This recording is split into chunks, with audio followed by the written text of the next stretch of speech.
Welcome to Beyond Belief, the art of strange mentalism. With your host, Tommy Burnett. Today's guest is Mr. Charles Schneider. And now, your host, Tommy Burnett. Welcome back to Beyond Belief, the art of strange mentalism. And as you can see from the title, we have a great friend of ours, a very good friend of mine, someone very near and dear to my heart, is an inspiration in so many ways to me. I'm so happy he had time and the willingness to join us today. Please help me welcome my good friend, Charles Schneider. Yay! And he's with us. Oh, oh my. Hey! How are you, my friend? I'm very well, Tommy. I'm so happy to see you. Likewise. Yeah. I love that sweater. It's Oh, my sweetheart, she just picked this up for me, and I'm obsessed. We're both obsessed with ancient Greek and Greco-Roman everything, and that world and the mythology. So when she said, I got you a little something, well,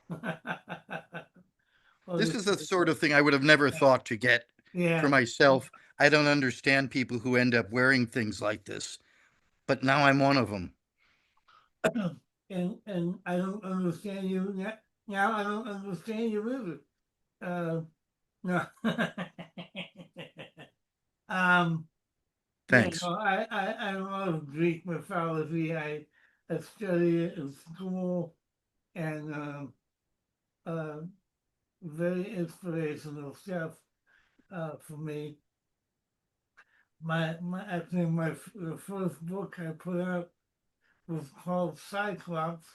It had nothing to do with the Cyclops from mythology, but the theme of the book was based on. You know what, Tommy? A magician always has to be prepared. I mean, you have to be absolutely ready for any. I mean, you have to be that quick. Yeah, sure. But I'm just saying. That's really cool. That what you just did reminded me of that Twilight Zone episode where there's a soda or a cook in a restaurant, and he has one of those white hats on, and they like they kill the alien that comes into the town, and he leans back and puts his head up, and he has a third eye on his forehead. So That's so. In fact, that'll come up in something we'll talk about in the next hour or so, which is sources of inspiration to seek or rabbit holes to go down, and stuff like the Twilight Zone, Outer Limits. Right? Take notes, everybody.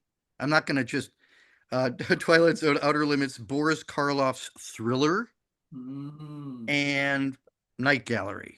Oh yes, yeah. Which was huge influence on my childhood. And the box set is narrated by Guillermo del Toro.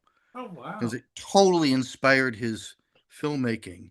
But there are a lot of cool adaptations of like Ray Bradbury's stories. And for that matter, old time radio. You go to YouTube, shows like Impact. Let me get Arch Obler. Lights Out is the show.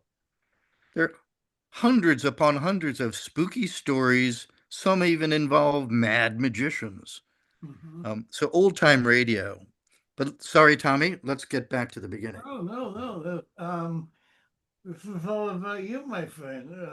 Oh, By the way, do you see what's between my fingers? Yeah, it's a pyramid. A pyramid. Look at that. That's actually a little box I have. It's a cool little pyramid shaped, bizarre box. It's sitting back there. And inside, Tommy, is a prediction. Oh, nice. Okay. And I'm not going to touch that. Nobody, no gnome is going to switch anything. That will remain there until the proper moment. All right. So I don't mean to steal the thunder here, but You um, are the thunder, my friend. but before we get it down to the A, oh, William, I thank thee. We can be each other's acolytes. Tommy, I'm just going to tell me where we have to arrive at a number. And we'll worry about that number in a moment. As you can see, I'm a collector of books. I actually have about 9,000 books, maybe 10,000. Wow. It's 60 years of insane collecting. It's a nightmare. But they're good books. You know, this is one of my favorite books. It is a book Yeah. called Shadows in Moonlight, and Hmm. it's this really old book of weird poetry by a guy named T. Page Wright. Hmm. So, in a little while, Tommy, I'm going to want you to pick a poem. But for the moment, just tell me when to stop anywhere. Okay. There, there, there. There. Oh, sorry, there. Yeah. Mm-hmm. Oh boy, are you sure? Okay. This means we arrive at two. Let's add these two cards up. This one and the other card cut. Okay. Mm-hmm. So 10 and 9. Mm-hmm. 19. 19. Emblazon that number upon the very DNA of your cerebellum and structure. 19, 19, 19. Got it.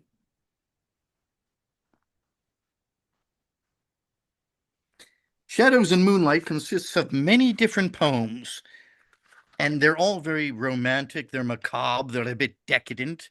The author was probably drinking absinthe before he wrote them. And oh, we have In a Draper's Shop, Pilgrimage. Are there any of these poems that appeal to you, Tommy? Intuition, Testament. Well, go back to intuition. Okay. You know what? I think we're not going to bracket this effect. We're going to get down to business here. Okay. You picked, that is giving me goosebumps, man. You picked intuition? Yeah. So, all the poems in this book, you picked intuition. Mm-hmm. When you come near, I know. Songs without sight or touch, a pulsing of the blood, a scent of rose, a sense of joy like pain. These tell me so much. For love must use to learn those truths it knows, not five slight senses, pitifully small, but understanding that embraces all. So it was a pretty nice poem. I'm not sure what it's about exact, but it's it's good. What was that number? 19. 1 9.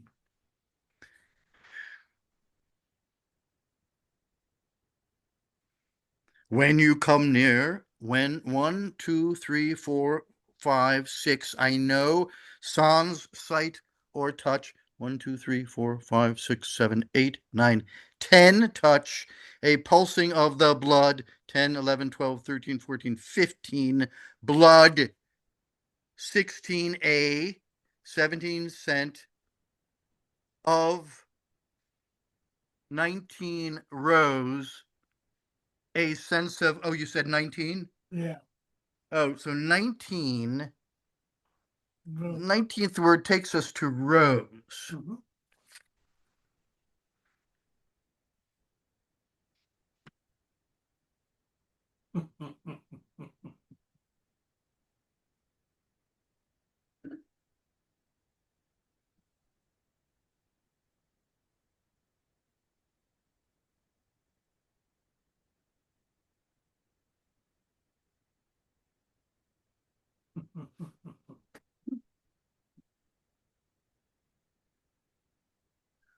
Very nice. So we can talk about that in a little while. Yeah. I didn't just show it. I wanted to, you could break it down a little bit. Yeah, I like that. Yeah. So good to see you, Tommy. What's on the table? Uh, at the moment, a cup of coffee.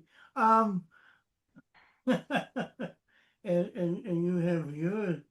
I'm getting in touch with my inner Tony Andruzzi. Nice. It looks like blood. Is that blood? Demons and it is. Mm. Mm. It is. Trader Joe's. Yeah, yeah. Again, I'm just using this as a prop. Yeah, And it's the most delicious prop I have ever had. I know what you mean. Honestly, I don't. I'd like to drink a lot, but it would kill me. Yeah, My yeah, stuff. yeah. I don't actually. I haven't had a drink in a while. That's fine. Now, but Yeah. the idea of alcohol, the idea of a potion, while we're talking magic, is something I've certainly utilized. When I say, now, ladies and gentlemen, I cannot decipher or possibly solve the puzzle you've just given me. I have no idea what color you. But this is not just any other drink. This is the ichor of revelation. So you just use the idea of drinking something, probably not taking a pill, but the idea of something magical that you have to consume that will then give you uh, the brief qualities of a magic deity. Yeah, yeah.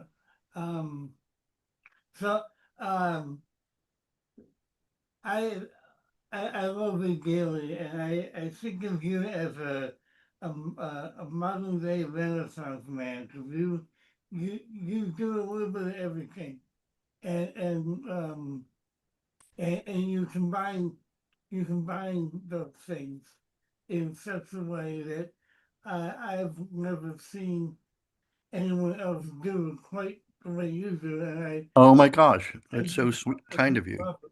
I just love it. Um, I oh, I mean, I see you have some pieces of your artwork. Oh, I do.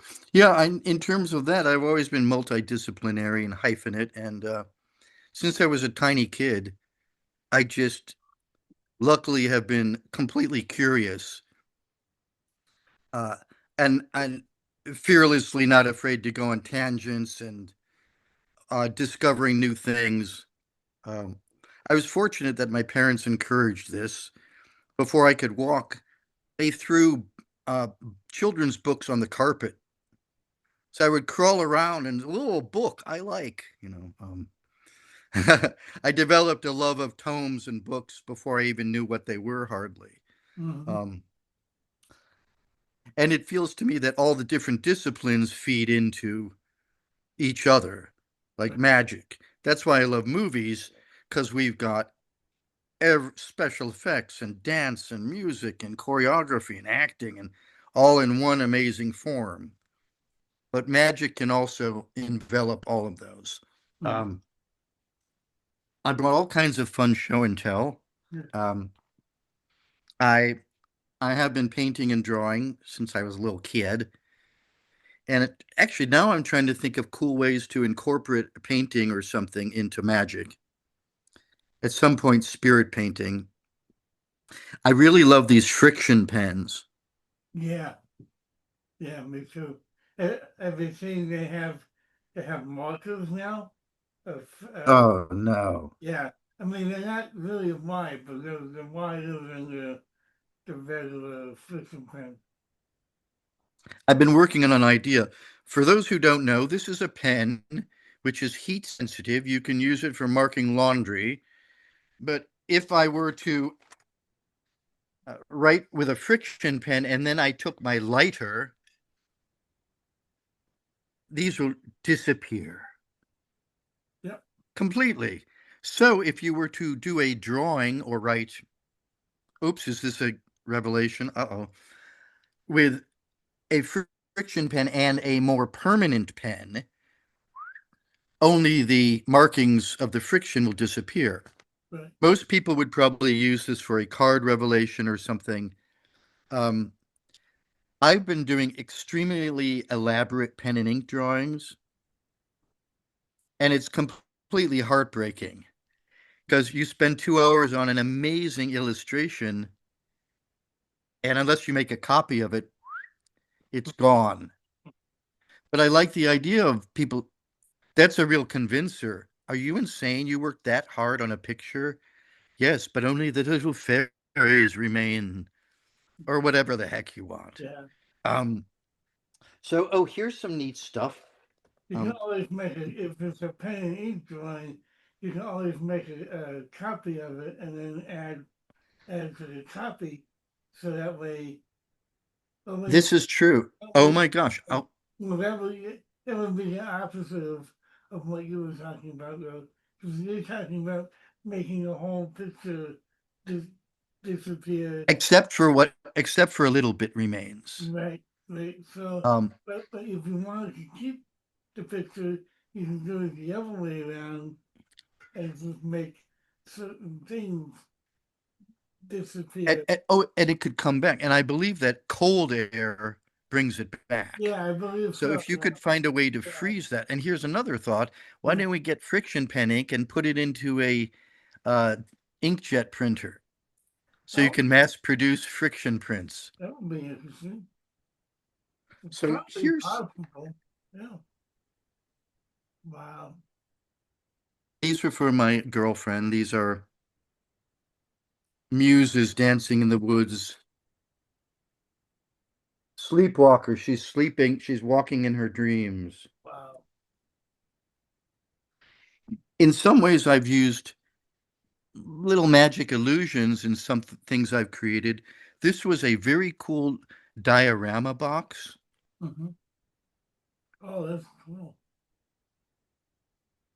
This was not mass produced. This was produced in about an edition of 70 of this in Germany. Wow. And on the back of it, that's my drawing also. And this is a book. It's a short horror story that I did not write, Mm-hmm. but I love. And the publisher said, could you create a magic box with, illustrating the story about this haunted pipe? A guy moves into a house and he smokes the pipe, not knowing it was the pipe of a mass murderer. Wow. And because he smokes this pipe, he starts sleepwalking and finding mud tracking in, and bad things happen. That's cool. But there are all the body parts and there's the house. Mm-hmm. But it's just a little piece of, it's mounted, but it has a nice illusion of floating. Yeah. So I work magic a little bit into some other stuff. This is a painting that people really like. It's of a haunted, lonely road. And there's a ghost in the painting, but maybe you can see it, maybe you can't.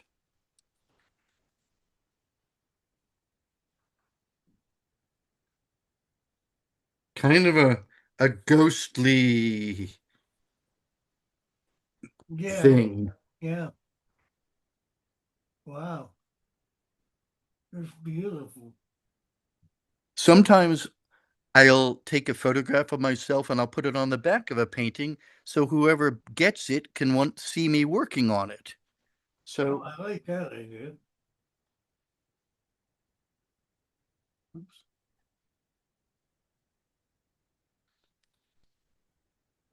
sorry.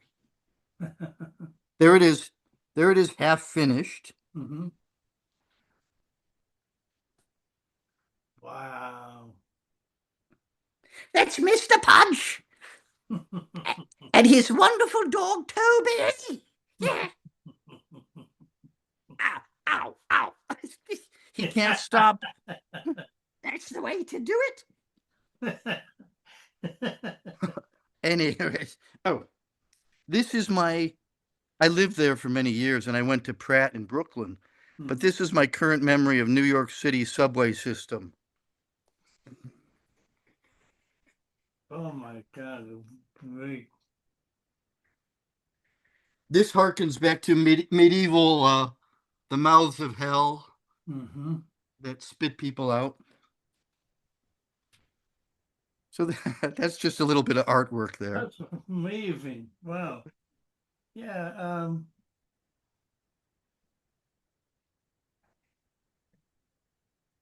Yeah. I mean, that last one was so.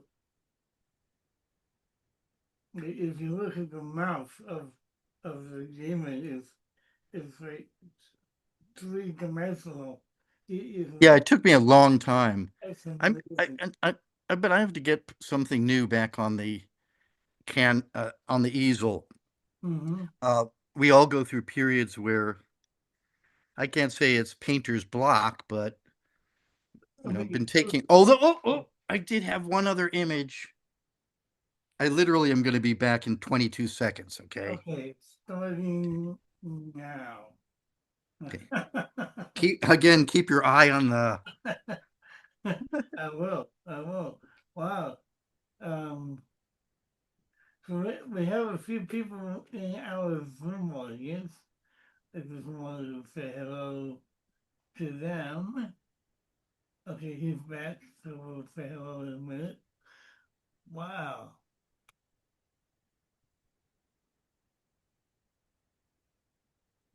This is a completely insane, obsessive, giant pen and ink watercolor I did, and it is actually it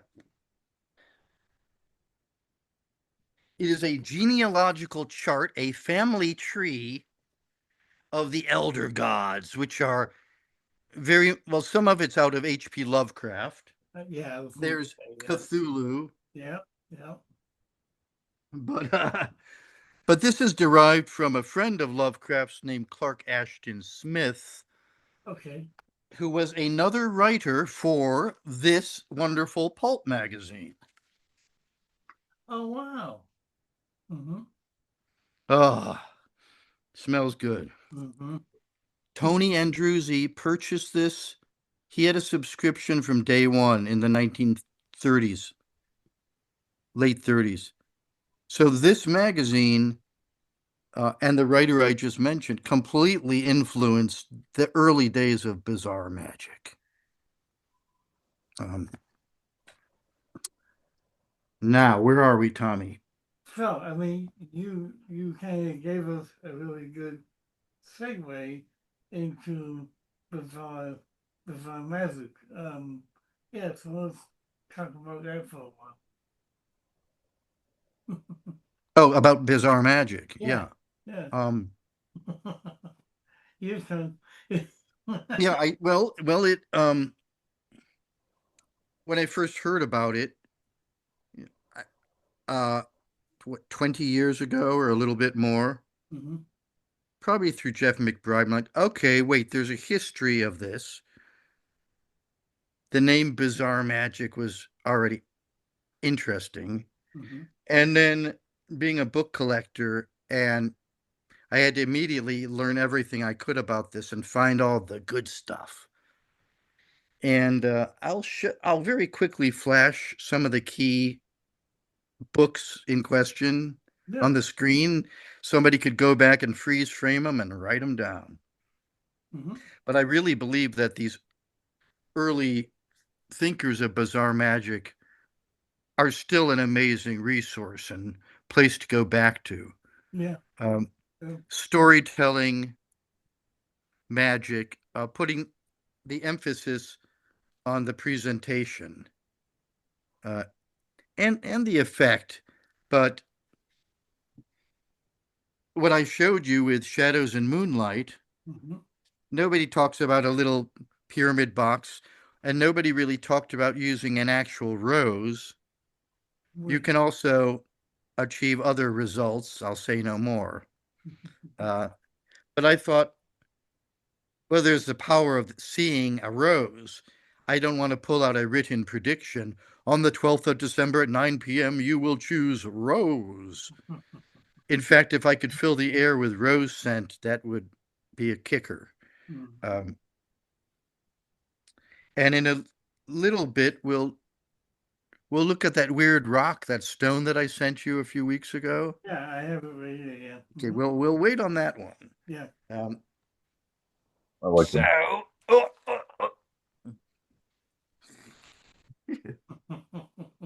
another cool thing about the very early books of bizarre magic, are just the illustrations and everything you know about them. And so we have an American Tony Andruzzi. We have Charles Cameron, and let me get it right. Cameron, Scottish? Mhm. Yeah, Castle Dracula, Edinburgh. Back to Uh, Andrew. Yeah. Yeah. yeah. Andrew And said, then we have Doc Shields yes. in Tony Shields in Cornwall. Yep. And he appears everywhere in the 1960s and 70s.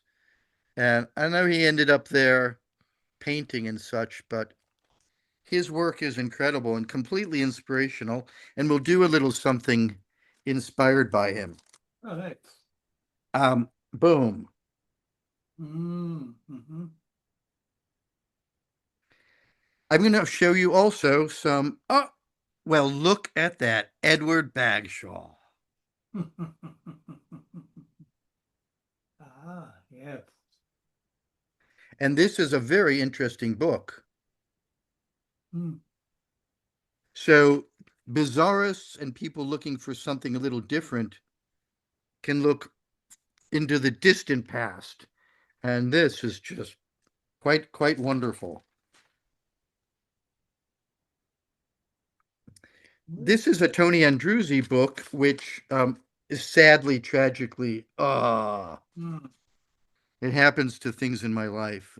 Yeah, me too. Um, but this is one of the few books by him that you can acquire that is not a $2,000 scroll or something. Mm-hmm. Um, Oh, yeah, I have it. I have it. Yeah. Mm-hmm. Mm-hmm. go back and take another look at it. I will. We're going to play with this in a few moments. Oh, nice. Okay.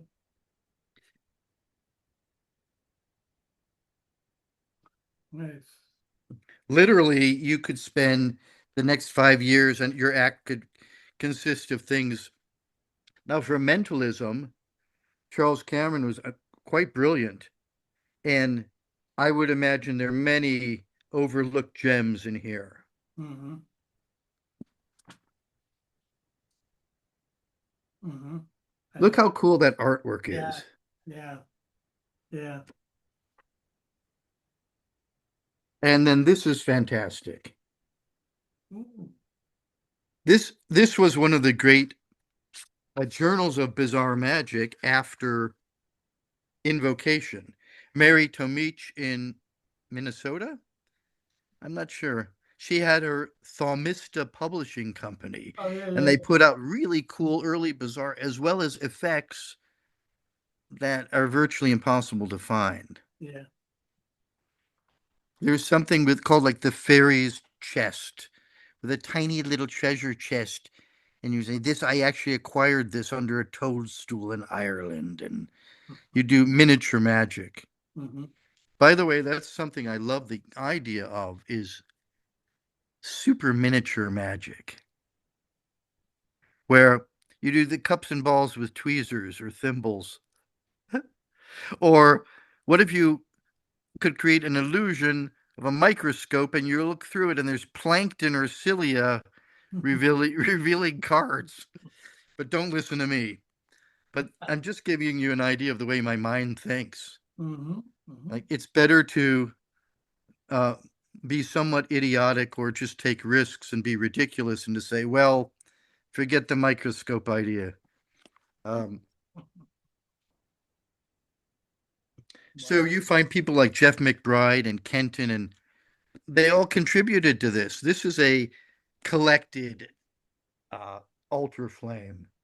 Okay. You can also find individual issues, or I'll lend this to you for a month. Okay. Oh,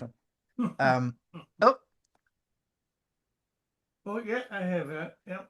Great book. early Mm-hmm. and moving along quickly. This is significant because he's using that word. Right. And this is a cool book because it has magic by several different magicians and friends of his. Want to show you something unspeakably cool. Oh, here it is. I was on eBay, and one of my favorite artists is Stephen Fabian. He passed away recently. He was a great fantasy illustrator of Conan type books, and Mm-hmm. he was in the tradition of the old pulp magazine illustrators. He also did many illustrations for Invocation magazine, and he did the covers for several cool bizarre magic books. And there I was on eBay, and they had no idea that they had an original Fabian, or nor that it was the issue with Doc Shields, and so I got the original artwork. Oh wow. That is so cool. And it's done on scratchboard, so Yeah. he's scratching this. Now, for what our discussion, this is kind of important. Um, just because of the way that these are actually, I think that's Shields, Andrewsy, and Raven. I'm not sure. Mm-hmm. Just the way that these people are dressed. Now, that's how people would think Yeah. dark sorcerers would actually look. So the bizarre magic. Oh, bear with me.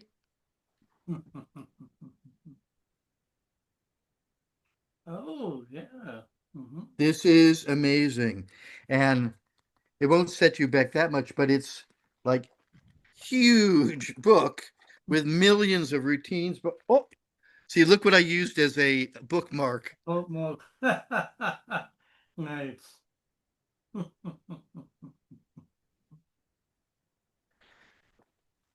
Because these comic books feature characters who are sort of like the hosts or the narrators. Mm-hmm. And over here's another one. Oh wow. They sort of are scholarly Van Helsing types who have all these weird books. And I'm not saying that the paranormal or these exoskeletons and strange creatures are real, but as I think M.R. James said, I don't believe in ghosts, but I'm afraid of them. Mm. Um, That's a great quote. a big haunted key business, Mm. Moving along very quickly. Oh yeah. Mm-hmm. This is a very insane and dangerous book. So you should purchase it immediately. Yeah. It's this very cool, kind of crudely put together in the way that the Jinx was, right? Where you can hardly read the thing because of the hodgepodge of typography, that Right. kind of a crazy Yeah. Yeah. mishmash. But this totally reveals all of the secrets of the fakirs in India, and that's what is it called? Psychic surgery, where you're Mm-hmm. Mm-hmm. it's hardcore. Eating glass, putting things, and it says in the beginning, do not try this, and we're not responsible. Right. Um, Right. in between all the crazy freak show stuff, there are great tricks and secrets. Um, that's really fun. These are two huge books I found from Abbott's. Okay. Again, we're talking bizarre mentalism, weird. Mhm. And this is huge and is nothing except the plans for every kind of nail writing, spirit, gimmick, like it is Wow. incredible. Dark Energy Secrets, Okay.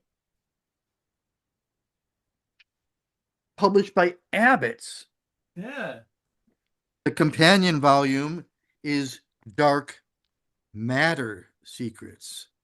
Huh. I can't believe I'm giving away all this secret gold. No, it's amazing.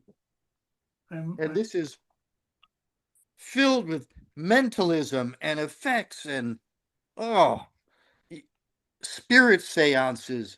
And it's all spirity, Halloween, weird. I mean, between these two books, which will not set you back that much, you have 2,000 pages of Mhm. inspiration. And Mhm. of course, you'll read it and you'll find what you like and then reject some of it and say, that's good, but I could put my own thing on it. Yeah. I could paint that black. And so just a moment. We're talking about the creative process. Oh, I think I'm going to put a little of my port there into a smaller glass. The thing, though, Tommy, is you want to create an illusion that's like a real eye popper, something that's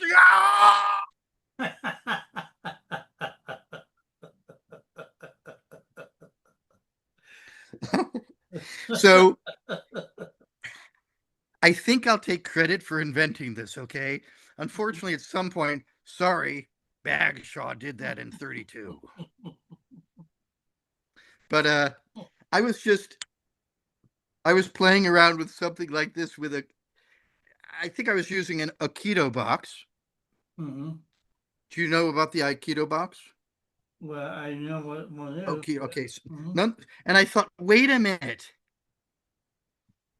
I have these things that I found on the cover of Ripley's Believe It or Not book. Oh, wow. Mhm.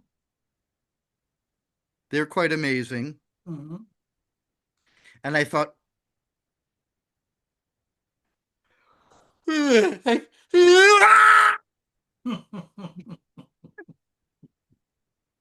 anyways, I'm just saying, and we could probably even, you can do that great cups move. Mhm. This is crazy, Tommy. Watch this. Well, first of all, can I borrow your eyeball, please? Mhm. Thank you. Now, see, you go, what? Oh, so by doing that wonderful cup move, Mhm. what? Anyways, play with that. So where were we? Oh, the Aikido box. Yeah. So that is one of my favorite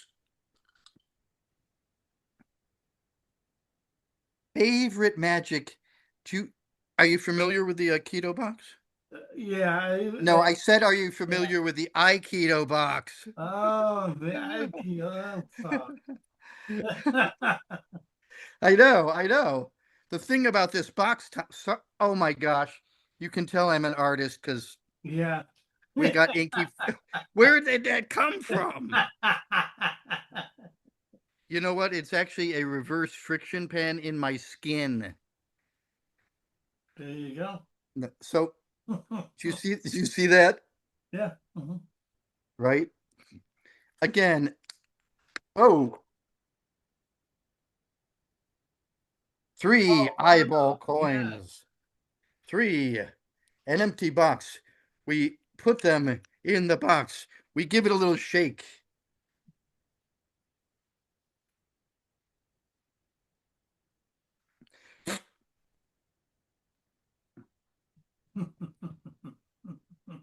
Aikido box. We're going to sell 1,000,000 of them. Yeah. So that's another example. I thought, okay, eyeballs. It's immediately you think of Salvador Dali. Mhm. Well, you know, I could sneeze. I could, no, I could, and then so now I'll start thinking, what if I want to go with eyeballs as a theme? So I could do this. I could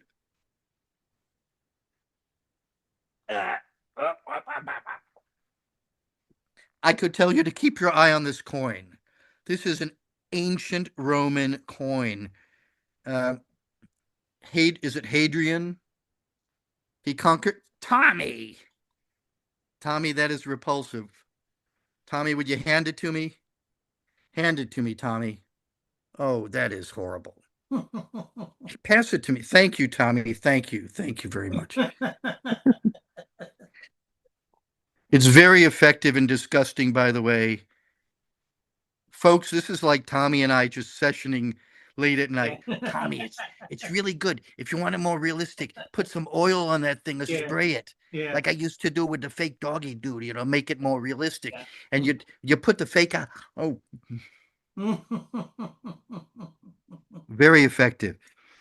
And so I thought, well, what if you want to do it all eyeball act? So at the end of a cups and balls, I could, Oh wow, yeah. You can get these off of Etsy, and it comes with its own little lubricating eye drops. Oh, that's cool. Pretty realistic. Mm-hmm. Well, folks, have you been entertained so far? Are you having a good time? Okay. That's kind of called milking the. Yeah. I never cared for that at all. Come on, everybody. Yeah. Like, yeah, I never cared for that either. But yeah, come on. yeah. Hey, Tommy, let's bear with me, Tommy. Oh, Yeah. here we go. We're good.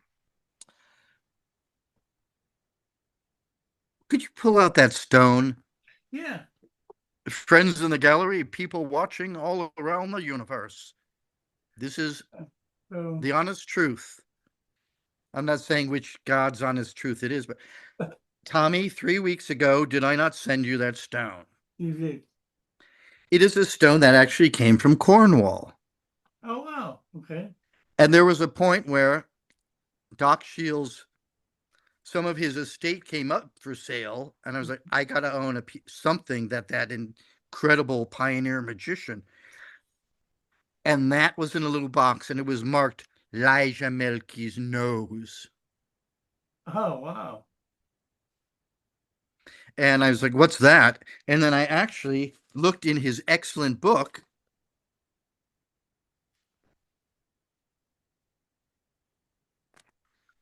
I have sent you as a gift the actual stone which inspired him in 1966 to create something beautiful. Wow. And the story is this, and I will be brief. And what I'm going to tell you and what we're going to do, Tommy, is an experiment in thought transference through an object lost in time. It was in the Middle Ages. Cornwall, you have caves there. The gulls remember the scream of the gulls, and the air is smelling of brine and seaweed. And at the time, there was a giant named Elijah Milky who terrorized all the local villagers there. And he was a hungry giant. And there was a witch named Granny Haggis. And she had, these wonderful sheep. She had a little hut there, thatched. And this was one hungry giant strolling along.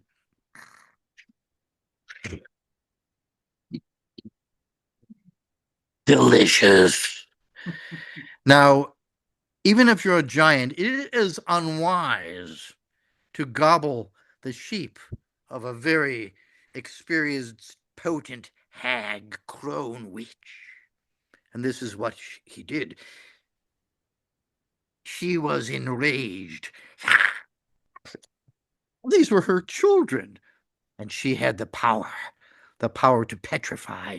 And she said that magic word that, dare I repeat it? Scandalis Almandas.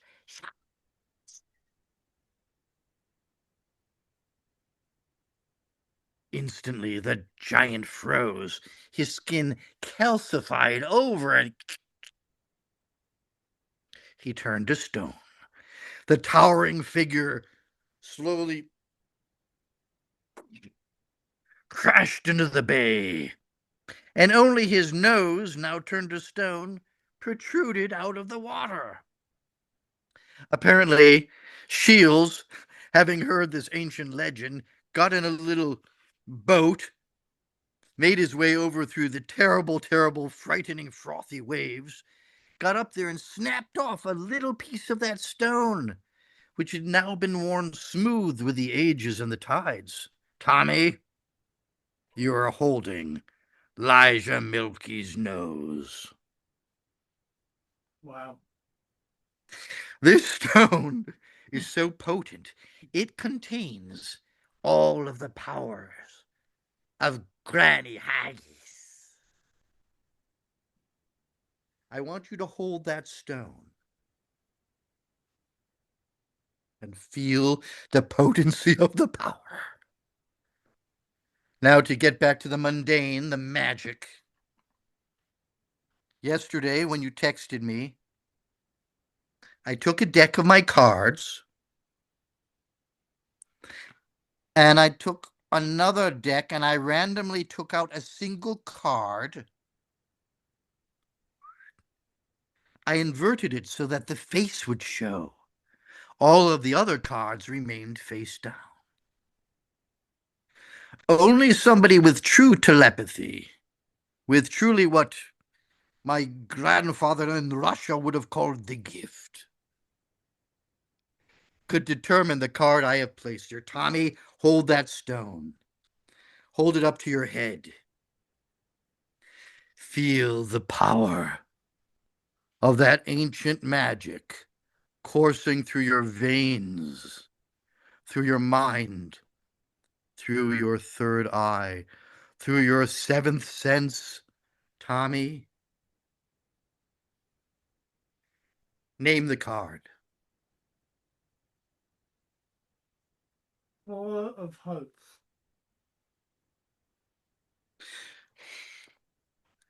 Are you serious, Tommy? I am.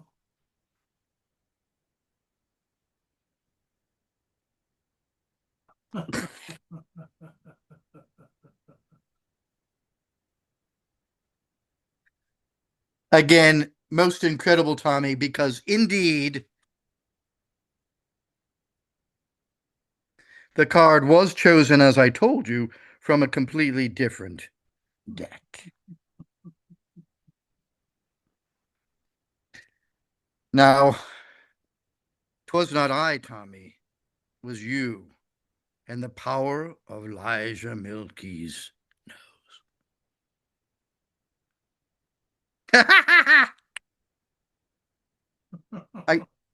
I wanted to go through that today simply because, for those who know what the word brainwave means, that's a very, very interesting, inspiring way to cloak that. Yeah. It empowers the spectator. You have the power. You could keep that stone if you were in the room with me, although I'd probably want it back. Probably would you for presentation, you'd put that stone in a very ornate box. Make it super special. Yeah. I Like that. like with anything. Remember when you were a kid and whether it would be a Barbie dollhouse or a little troll house with miniatures or a James Bond attaché kit. It's like, wow, everything's in this little compartment in the foam and that laser launcher fits in. So I'm really not so organized, but I recently put some of my rings together and other cool stuff, and it looks so cool. Oh, nice. But so what? But I was thinking one might say, you know, magic just doesn't always come from within. So a lot of my magic comes from the power of my wand. Magic wands aren't just a thing out of folklore. Where is my magic wand? I'm I'm helpless without it. And this actually is my magic wand. Mhm. A friend of mine did the pyrography, Oh, wow. and look, it's only eyeballs. And I found this was a cap on a Chinese fountain pen. Oh, wow, yeah. It was pretty inexpensive, yeah, Amazon, and it looked so good I had to buy another one. Very nice. Yeah. Anyways, we'll talk about what motivates magic. Yeah, let's do that. Um, David Roth, the great coin magician, Mm-hmm.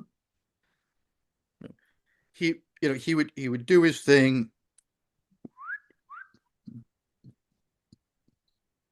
and he would say, "You've always got to look at that. What the heck is going on?" That was not part of the act. Oh well. You've got to always wiggle your fingers, and you've got to do something. You can't just, you know, whether it's a gesture. I might. I love wearing finger rings.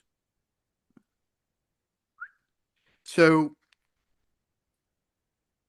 I might tell that to my audience. People sometimes ask me, what is the source of my power? Was I born with these gifts, or is it mere trickery? I'm not saying that they always work for me, but I have found that these rings, this one is from ancient Rome, and it is said to have been worn by a sorcerer. This one, and I've discovered that they all have different powers. So suddenly there's motivation. This one, Uh-huh. thank you, Jeff.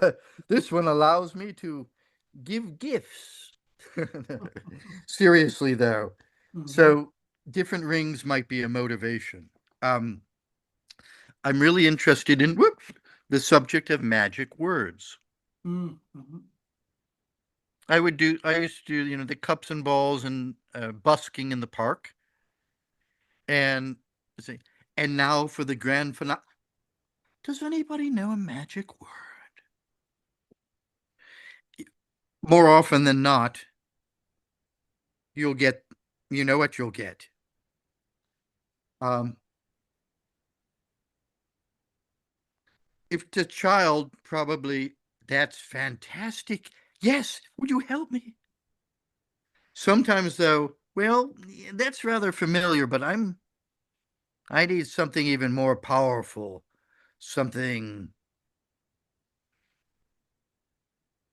I'm going to say a magic word now that I have not said for 5 years due to the potency of but this is real.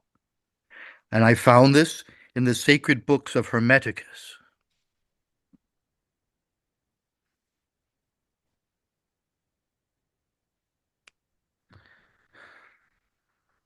Ashkandas, Gulnanos, Alice, Shamas, Shad, Volt, Mandas, Eldadorum, Astemaladum, Shah. I mean, completely jive. I'm completely saying nothing. Mm-hmm. Facial expressions, I'm pausing a bit. Um, there's actually a wonderful book called Magic Words. Mm.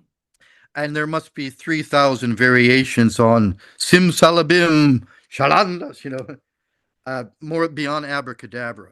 Mm. Another subject, moving on, what motivates the magic moment is the magic gesture.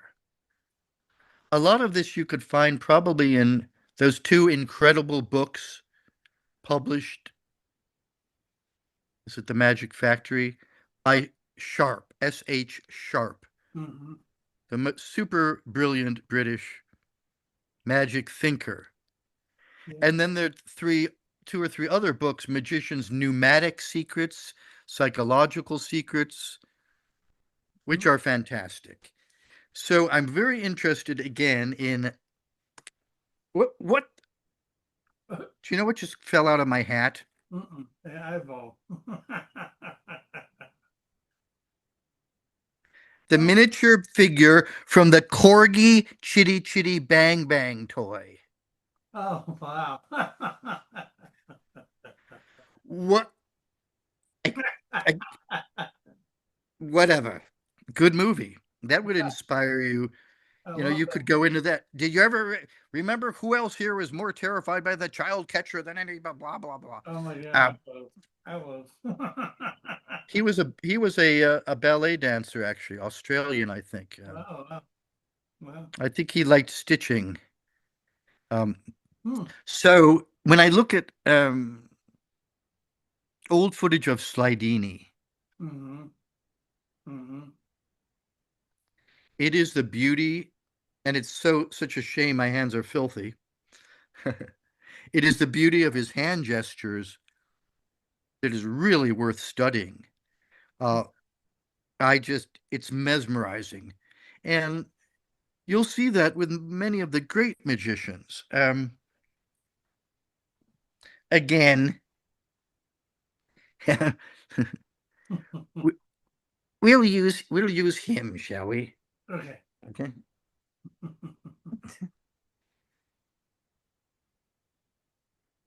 Okay. We'll take him. Mhm. Yes. Mhm. It's not just a matter of snap. I need to break down the very molecular structure of this little piece of plastic.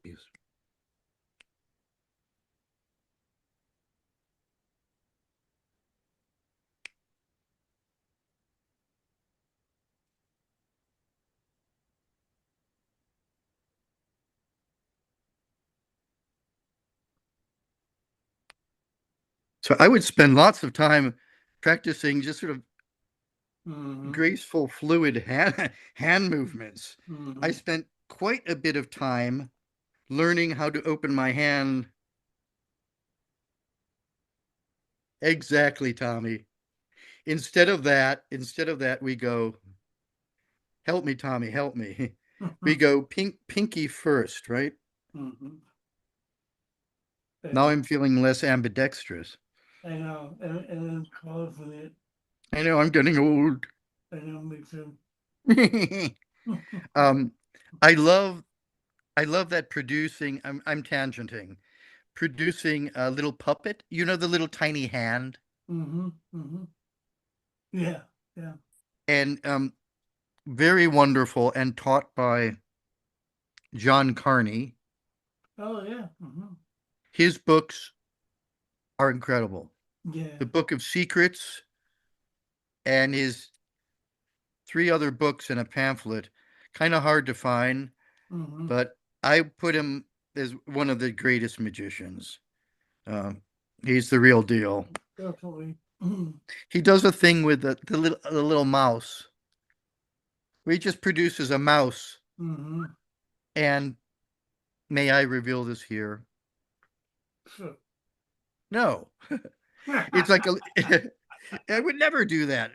For exposure, are you crazy? Of course not. Isn't it weird now, also, Tommy, Can that you get me in trouble? no, it's really weird now is that it feels like there are very few magic secrets left, Yeah. or that magic is it's not what one thing that magicians of yore. I mean, David Copperfield has never revealed a single secret in his life, Mm-hmm. and magic's real. It's just strange to me. I want magic to be Mm-hmm. more magical again.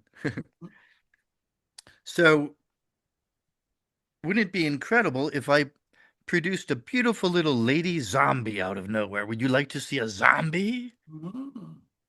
She's up there. Oh! So we. Yeah. Yeah. So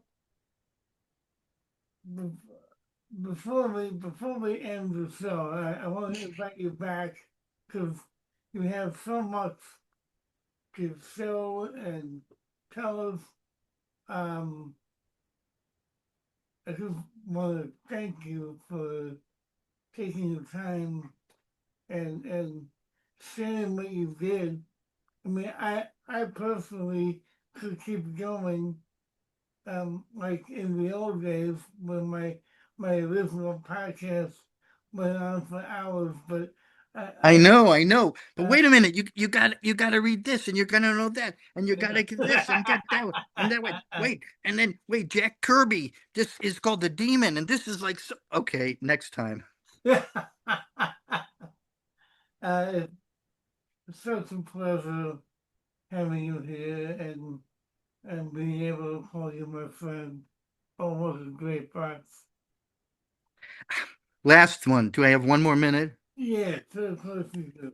I can't stop. I mean, I so rarely get to be in the spotlight. I'm drinking it up. My ego.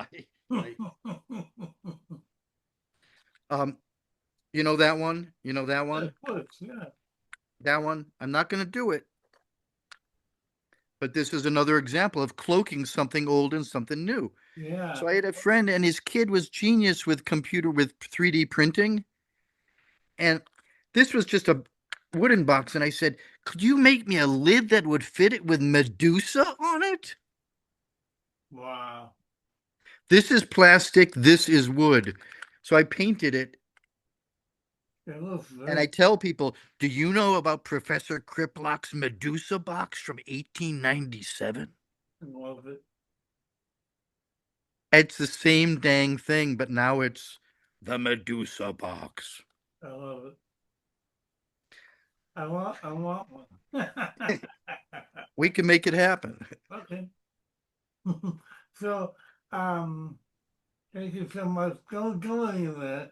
I'm gonna put you in the back. If you have time, we hang out after the show. If we have time, I'd love to have you hang out with us. But for right now, I'm gonna put you in the backstage area. Yep, up there. And I'm gonna say thank you to everyone watching today. Everyone Yeah. been here in the Zoom audience. Let's get a gallery view so everyone can wave to Zoom, say hi. Hi, Zoom. Oh, Ian doesn't want to be on camera. That's all right. And then we'll go back to me. What happened with Kevin? Okay. Back to me.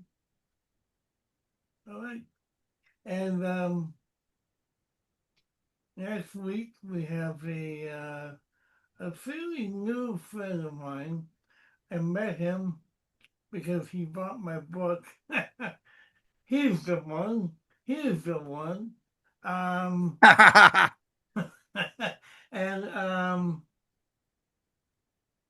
he really liked it, and we got talking. And the other day, it was like a flash of lightning. We gotta get him on the show. He's a magician and mentalist, and has a bizarre side to him. So I figured it would be good. His name is John Keever, and he will be my guest. I want to thank you all again for watching, and keep it strange. Keep it strange. You've been watching Beyond Belief with your host, Tommy Burnett. Thank you to Charles Schneider. See you next time. Next week's guest is John Keever, Saturday, March 14th at 4 p.m. Eastern.